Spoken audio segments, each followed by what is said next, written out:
ಇವತ್ತು ನಾವು ಸರ್ಕಾರಿ ತೋಟಕ್ಕೆ ಬಂದಿದ್ದೀವಿ. ತೋಟದಾಗ ಏನಿಲ್ಲ ಜಾಸ್ತಿ, ಎಲೆ ಗೊಬ್ಬರ ಐತೆ, ಎಲೆ ಗೊಬ್ಬರ ಎಲ್ಲ ತೊಗೊಂಡ್ವಿ. ನೀವು ನೋಡಿದ್ರೆ ಆಲ್ರೆಡಿ ಎಷ್ಟು ಕೊಳತಿತ್ತು ಅದರಲ್ಲಿ ಎಲೆ ಗೊಬ್ಬರ ಅಂದ್ರೆ ಮೇಲೆಲ್ಲ ಒಣಗಿದಿತ್ತು, ಒಳಗಡೆ ಕೊಟ್ಟು ಗೊಬ್ಬರ ಆಗಿತ್ತು.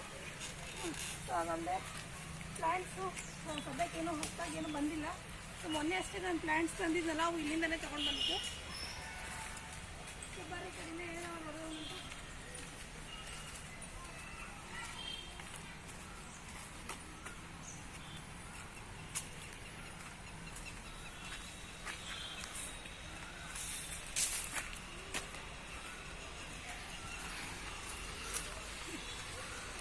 ಗಿಡ